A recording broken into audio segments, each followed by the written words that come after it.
Fearless Flight Live with my co-captain, Captain Eric Larson down there in the screen that I'm looking at anyway. Our ace first officer and chief technical officer, Dieter Staudiger from Toronto, and our resident guest and longtime good friend of both Eric and I, Nat Fuqua there. Okay, and if he looks like he's in junior high, that's okay, because when we first met, he used to tell everybody, because of our age differences, our parent, he looked like he was still in junior high.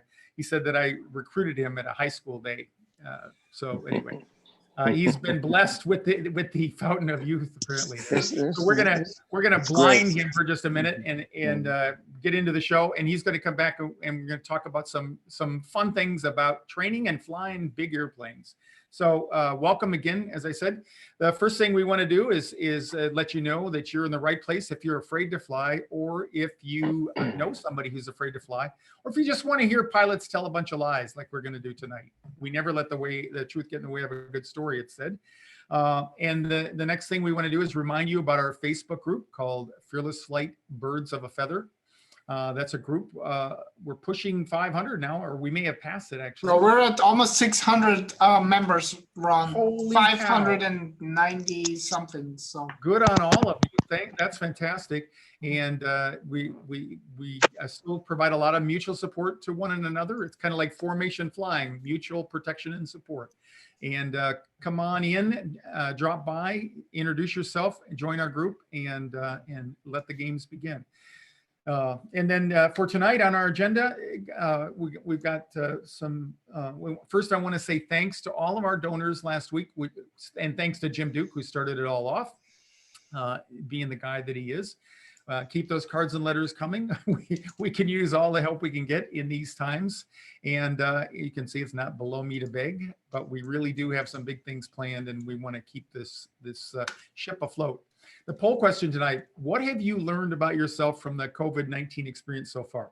I've been just observing my own surreal experience with this thing, and I don't have a regular job to go to, but it is interesting to note the stories that go on in my head there. So I thought maybe if you've got an experience or something you've known, a little insight about yourself and all this, you might want to share that. One of mine has been that it looks like I'm kind of in slow motion sometimes, and I've come to realize that really is kind of a good thing. I no longer feel the compulsion to be somewhere and to do something because I have less to do and fewer places to be. So if I settle back into it, I notice that there's a certain amount of relaxation and self-soothing about that. So maybe that's a lesson that we can all take away from this. We're going to talk to our guest Nat here in just a minute, and then I've got an article that came up this week about the future of aviation, and so we'll share some insights from this particular author there. So let's bring Nat in, and this, as I said, this is my one of my best friends, Nat Fuqua, and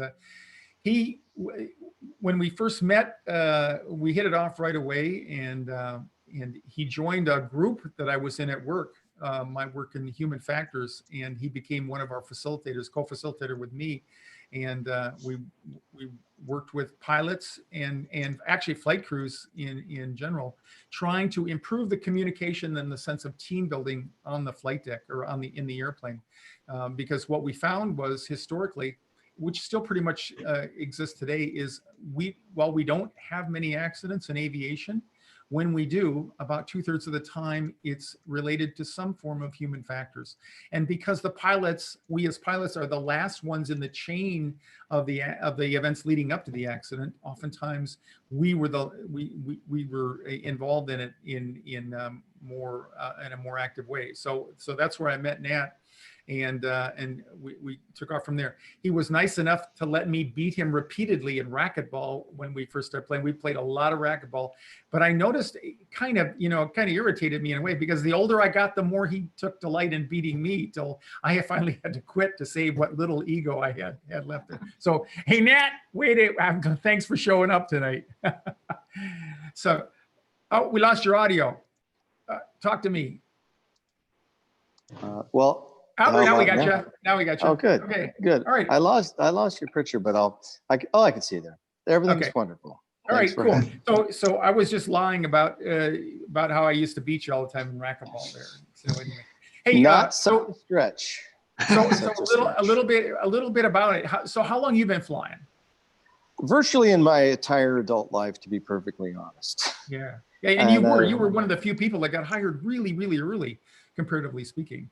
So, I was 26 at the time, or Yeah. 24 at the time when I was originally hired at Ozark Airlines to Yeah. fly a DC-9 and an MD-80.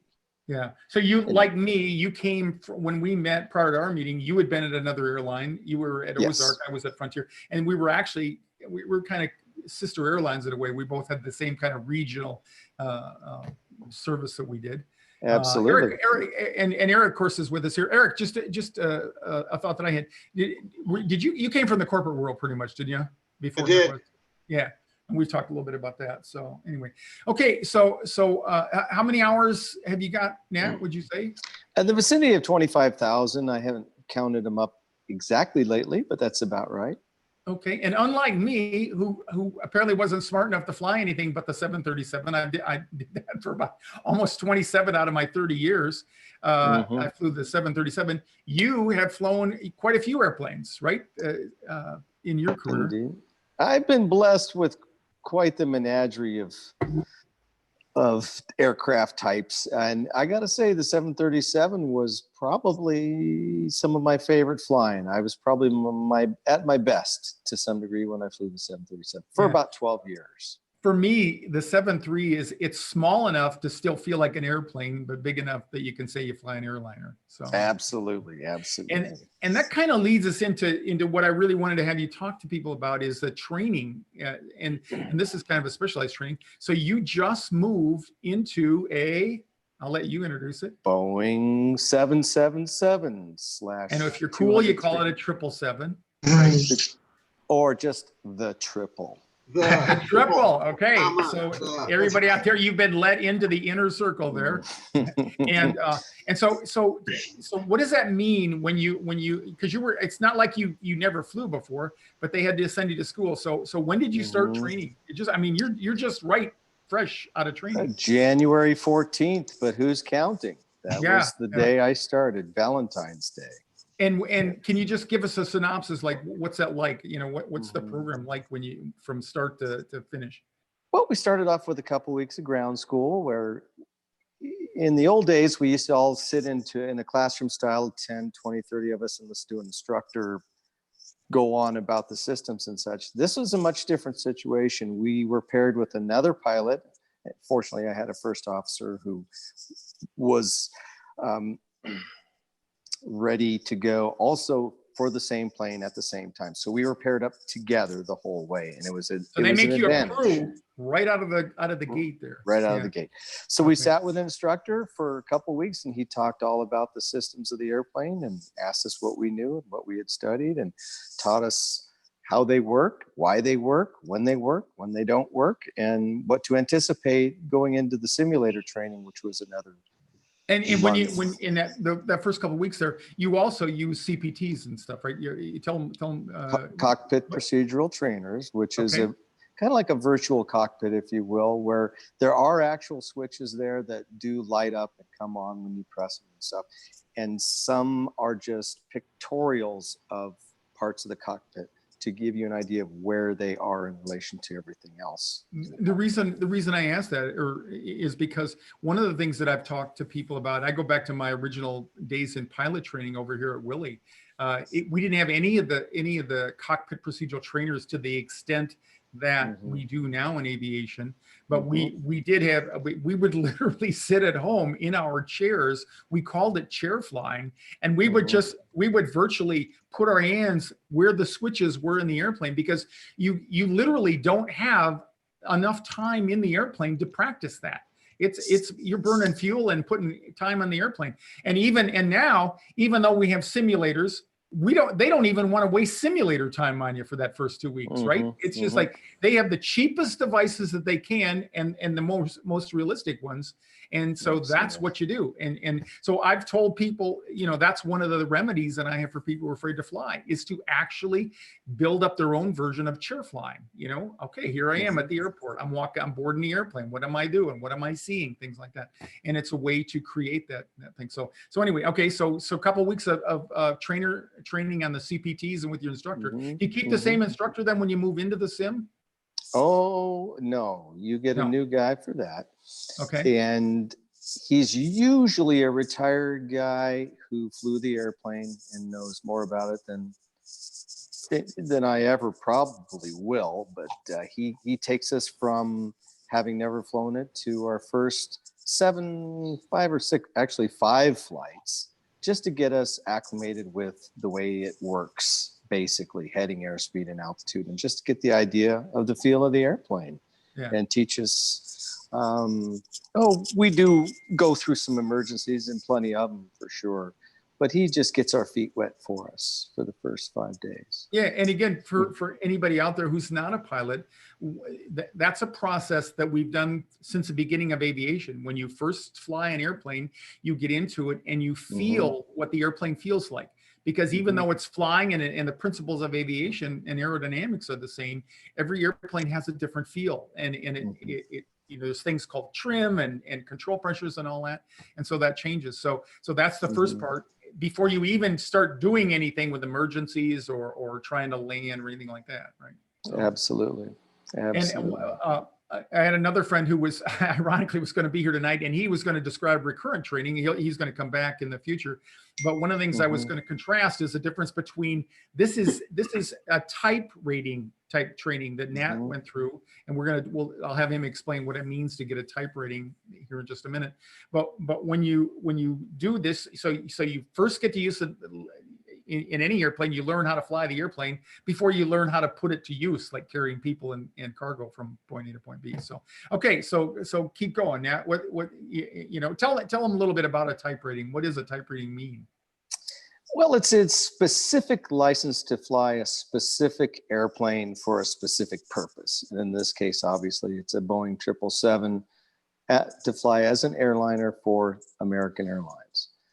Now, it's a generic license, of course. I can fly a 777 for anybody now, technically, but I would have to go through their process to be checked out to fly people for that particular carrier. Right. So there's an approved way to fly the airplane that has to be approved for each airline by the FAA. But then the company comes over with another umbrella and says, if you want to fly our 777s, you have to do it this way.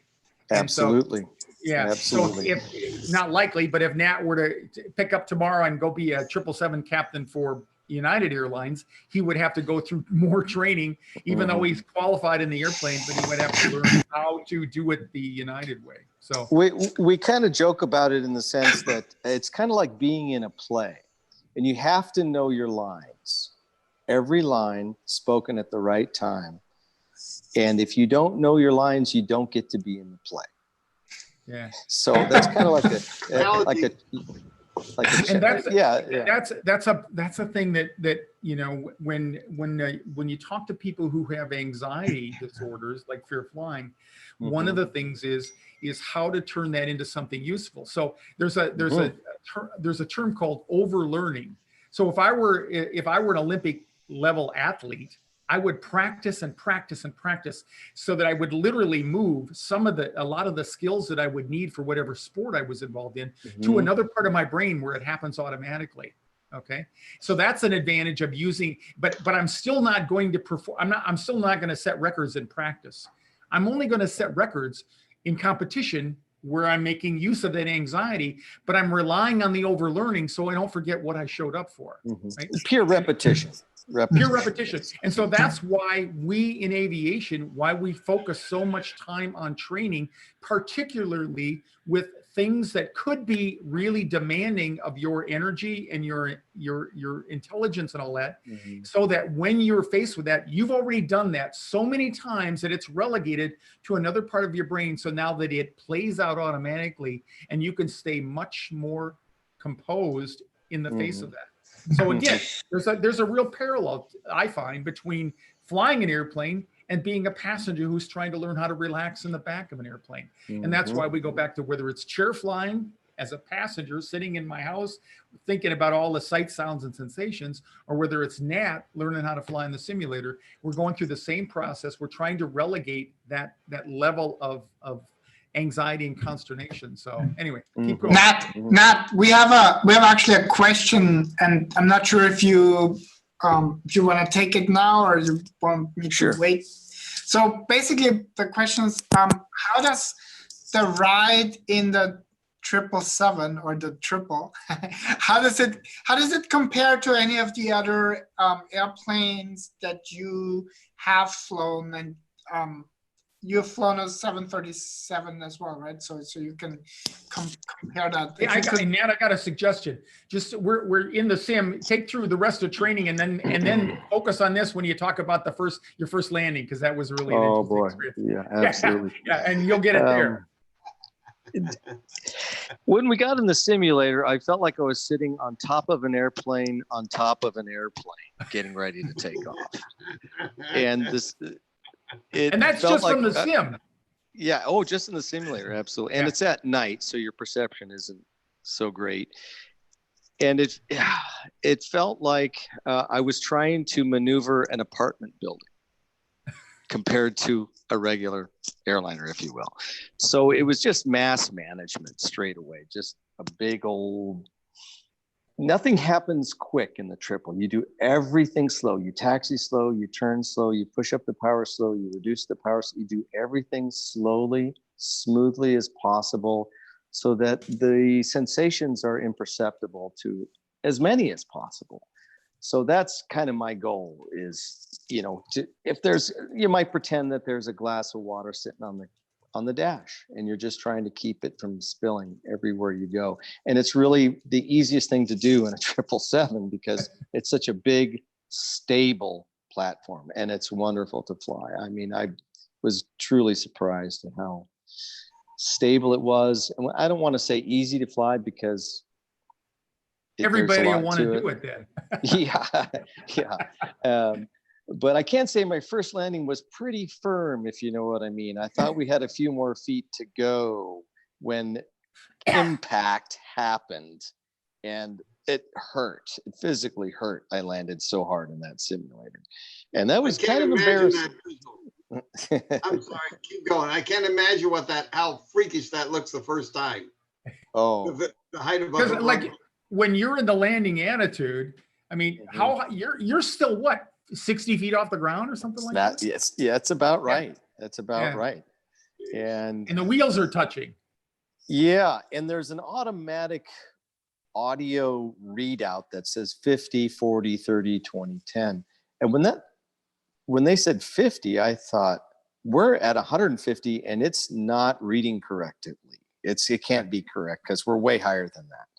And then when we smacked down hard enough to prove we were lower than I thought, that's when it woke me up a little bit. I had to learn a whole new sight picture, as we call it, looking out the front of the airplane in relation to the height above the runway, especially at night when you're in the simulator. This particular simulator was all nighttime visuals. So depth perception is much more difficult. Right. So this is when you talk about your first landing, you're talking about the first simulator landing. Right? Yes. Right.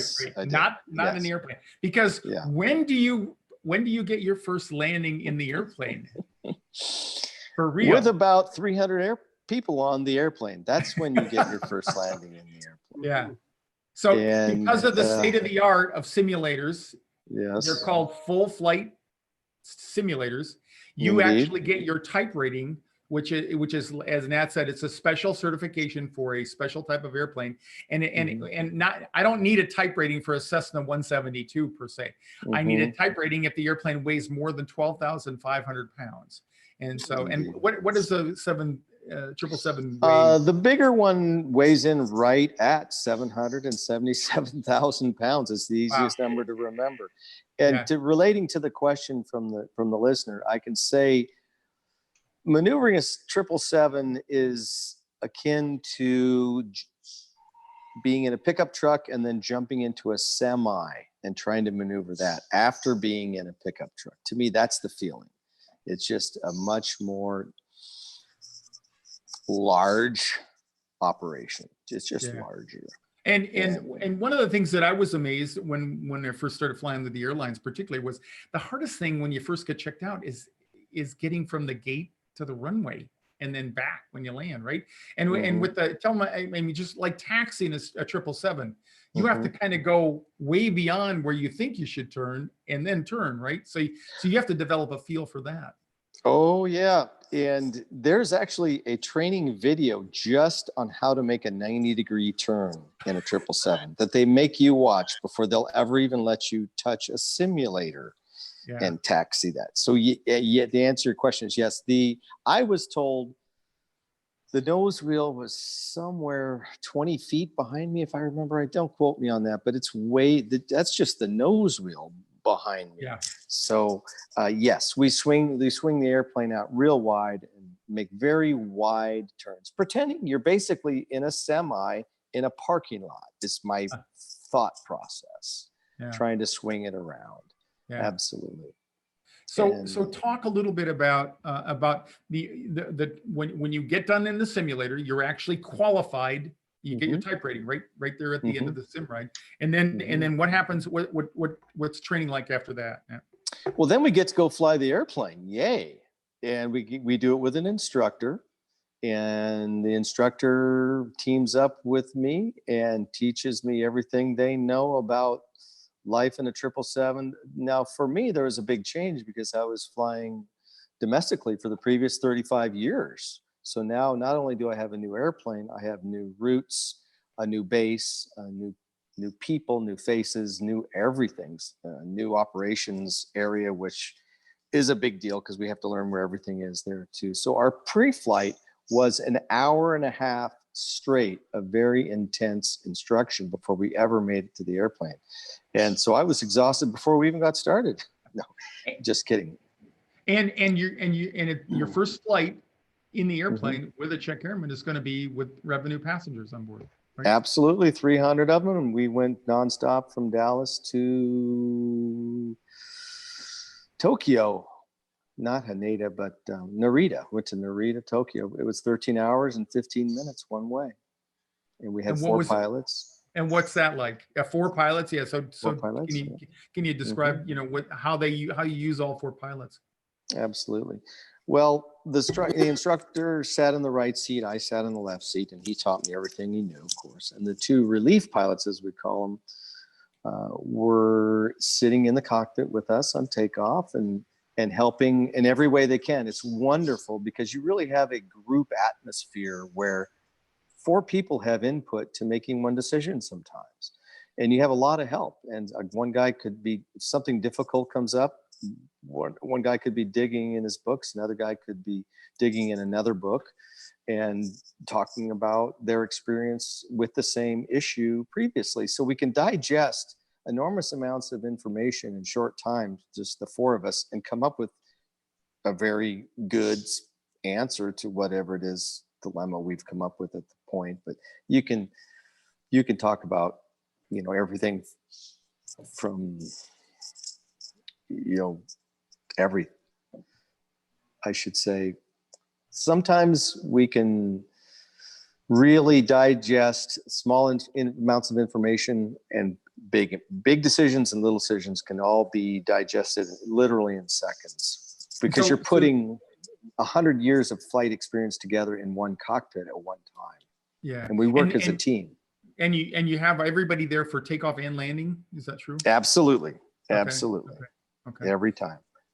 And once you reach around 10 or 15, 20,000 feet, the 2 first officers, or sometimes the captain, if the flight is over 14 hours, I'm told. So don't quote me on that. But we had 2 first officers. They went back and they took their first break.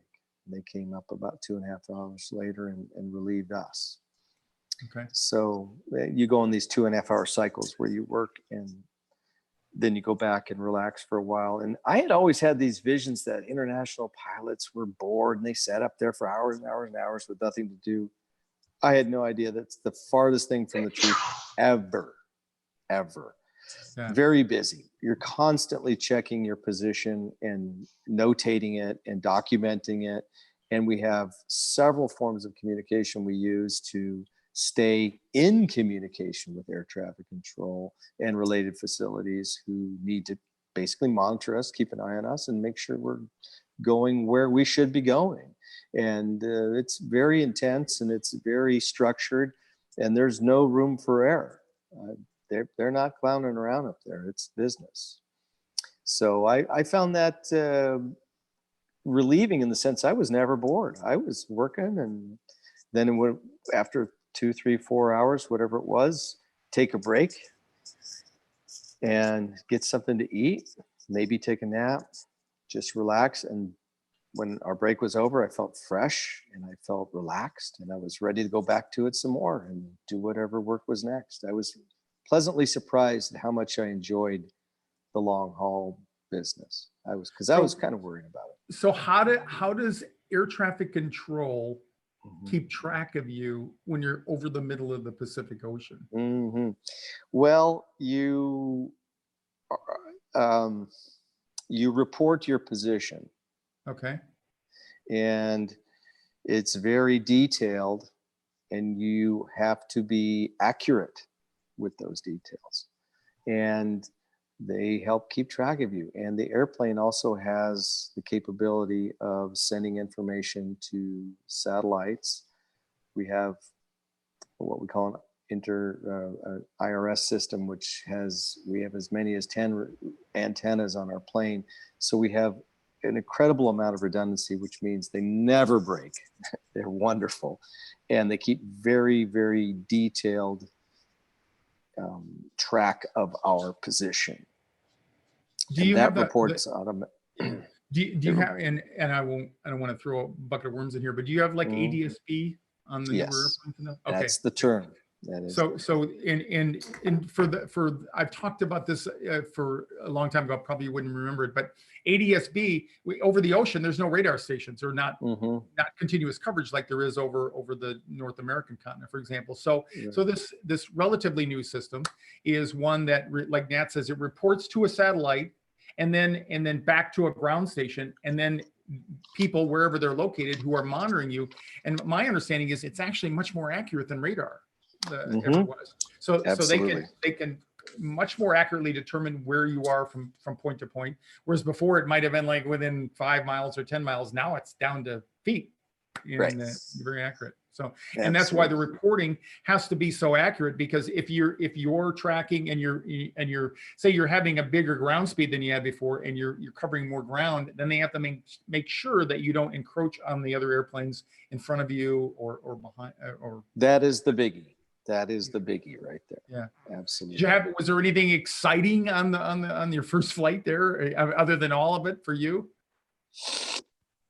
I would really have to reiterate how busy I was for that 14 hours. Okay. That was really invigorating for me to know that I would not be dreading the time in the cockpit as being boring. Yeah. Obviously seeing new lands, descending into Japan was a first for me, and then Mount Fuji, and looking at that. And at 1 minute I thought I was kind of looking at something that looked like Seattle, and then I thought it kind of looked like San Francisco, and I sat closer to the ground. It looked more like DC to me with the way the rivers ran. And once I was on the ground, would have been really disappointing, right? Because you were headed for Japan. Yeah. So we got to walk around a little, saw a bunch of bamboo trees growing. You don't see bamboo trees growing. Right. Wow. So and the fields. What are those fields that? God, yeah, I'm so envious of you, because I flew into Japan, Tokyo, Haneda actually just last month, and I knew if we flew in this one way, might get a chance to see Mount Fuji. Mhm. But unfortunately, we sat on the other side, and I was like, damn it. Yeah. But anyway, it's just so cool. And then what I remember from Haneda, it's like the water is right around it. So it looks super cool when it must look so much cooler and up in the front because you actually get to see everything out front, whereas we only get to see left and right. So the view is fantastic. We'll bring this to closer in a minute, but one of the things that Fearful Flyers always want to ask me is, hey, Ron, have you ever had any close calls, right? Everybody want, and when the typical person who's a non-aviator asks that, they want to know where you almost died but didn't, right? And I always answer, the closest calls I've had were the ones, the things that I probably made a mistake and scared myself and then ended up recovering from, so there really isn't, flying is boring in that sense because we do plan so much for contingencies, and because of technology, they just don't happen. So that's, but I'll ask you, and then I'll ask Eric the same thing. If I were out in the audience right now, and then Dieter, if anybody has any questions, we'll close with that. But have you, in your career, Nat, have you ever had any close calls, like a mid-air collision or something like, I mean, that's what people out there want to believe, that you're dodging death every day. Well, I'm fortunate to say I've never lost an engine. So that kind of comes to mind right away. I've been very fortunate that way. So every engine I've ever started stayed started until I shut it down at the end of the flight. So that's good. Various functions have quit here and there with electrical functions and stuff. The only thing that comes to mind, about 5 years ago, I had a false indication for a landing gear. But we had to pretend, so to speak, that the right main landing gear was not down and locked. So we had to prepare as if we were going to land on the engine nacelle on that side of the airplane. If we really felt in our hearts and in our guts that the gear was down, and it was, but we had to prepare as if it wasn't. And we were, as the pilots, were the only ones who really knew that, really thought the gear was down, and we felt that way, and we felt confident. But however, our flight attendants had to prepare the passengers for the possibility of an emergency landing. So there was a lot of scared people in the back, and we knew it was unfounded but procedures say we had to prepare for it just in case. Because we always operate on the side of caution. So do you remember, people often want to know what do you remember what you said to the people in the back when you made a PA about that? I said, I had to keep it pretty generic because, I just kept in a real strong voice. I just said, ladies and gentlemen, we're experiencing a malfunction with our landing gear. Please follow the flight attendant's instructions. I didn't expand on the situation. It was at night. We were in thunderstorm activity in Florida. We were very busy, and it was very intense because we just wanted to make sure we got everything taken care of. And as much as I wanted to talk more to the people and try more to make them feel safer, I just had to refrain from that and stick to what our books say to tell them. And that was just to follow the flight attendant's instructions. And we do anticipate a safe landing in Tampa in this particular case. Plus you were busy. Yeah, we were busy. We were really busy. But you still squeezed in time to let them know from you what was going on.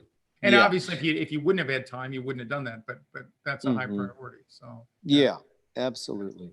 So Nat, here's a question that I have that flying and I know that you guys fly internationally, and I'm curious because what the pilots say and how much they say is very much a company policy, right? For example, I have noticed in general, Star Alliance carriers tend to speak a lot more than One World carriers on international flights. I don't know why that is. I don't know what the reason is, but especially like Austrian Airlines and Lufthansa, like whenever I fly with them, there's a lot more information that you get as a passenger, like almost to the point where I just want to watch my movie, don't interrupt me, and I'm sure not everybody is like me, but is that like what you can or cannot say, or what you're being encouraged to say? Is that more like a company policy, or is that like, have you talked to others? That I'm just curious. We can go a lot on what the flight attendants are reporting to us about the activity in the back of the plane. What's going on at the time? Are they watching movies? Are they asleep? Are they awake? Typically, when you're arriving internationally, the sun is up. The people have slept. They feel better. They're excited to get there. They're awake now. And that's when you want to feed them the exciting information of whatever they might see. En route, not so much. They're chilling back there, and they're doing their things, sleeping, eating, drinking, reading, talking. And they have a lot of information available to them right there on their TV screens amazing amount of information.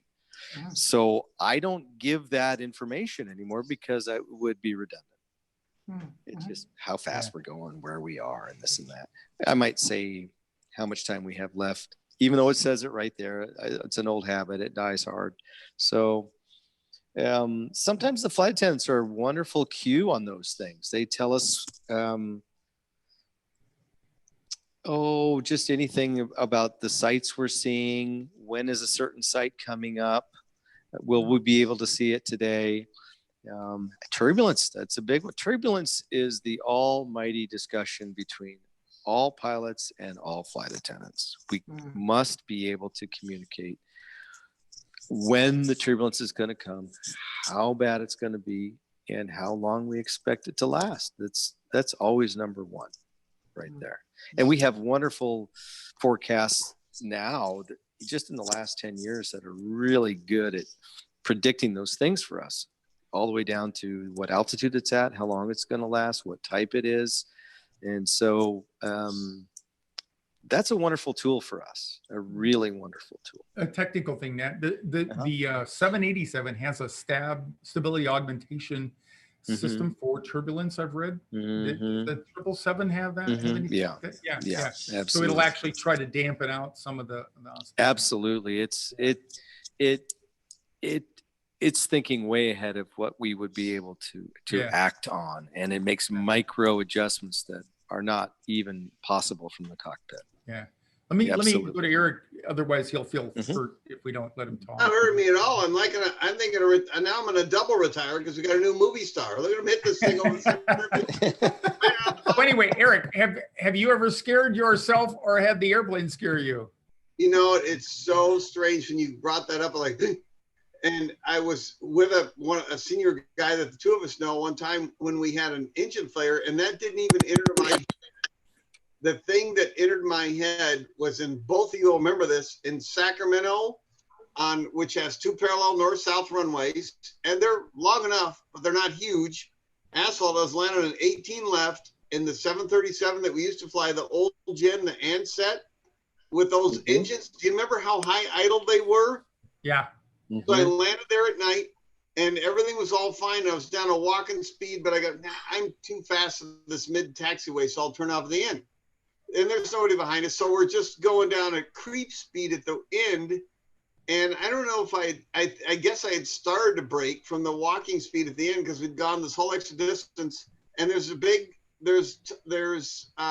the grooved runway, there's a lot of tire detritus and everything else in the grooves, and it had been raining. And as soon as I touched the brakes, the idle speed of the airplane was so high, it just started to go sideways, like being in the Midwest and skidding on the ice. And I was with a real senior FO that both of us know, and both of us just freaked. And I pumped it once and didn't stop. And I don't know, I still don't know why I did this. reached over and bam, and hit the anti-skid switches off, and the airplane goes boom, and it stops like that, and I'm able to turn because I was sure we were going to just put one gear in the mud at 1/2 mile an hour and get my pretty picture of the paper with the wing up like that and everything else. And my buddy goes, "How did you think to do that?" And I said, "I didn't. It was sheer panic. And look, now I can say I broke a nail. I hit the forward panel so hard, I smashed 2 nails, turning the anti-skid switch off. But we stayed on the paved part of the airport. And when somebody asked me if you were ever scared, that just comes back like a childhood injury or something horrible. The horrible memory of it at few inches of an hour of the thing just starting to go sideways like that, going, oh man, it's as the flight attendants say, it is so totally over. All right, Eric. So Nat has never been in the air with one engine. Have you ever been in the air with one engine? Not, I mean, in your airline career? Yeah. Okay. The airplane was fine. And we had plenty of time. And we were way up high. And we had lots of things. And we trimmed it up and the airplane flew great. Okay. And we went to an alternate airport and landed normally and taxied normally. And everybody was mad because they didn't go to Phoenix. And we didn't discount that portion of the trip that we cut off.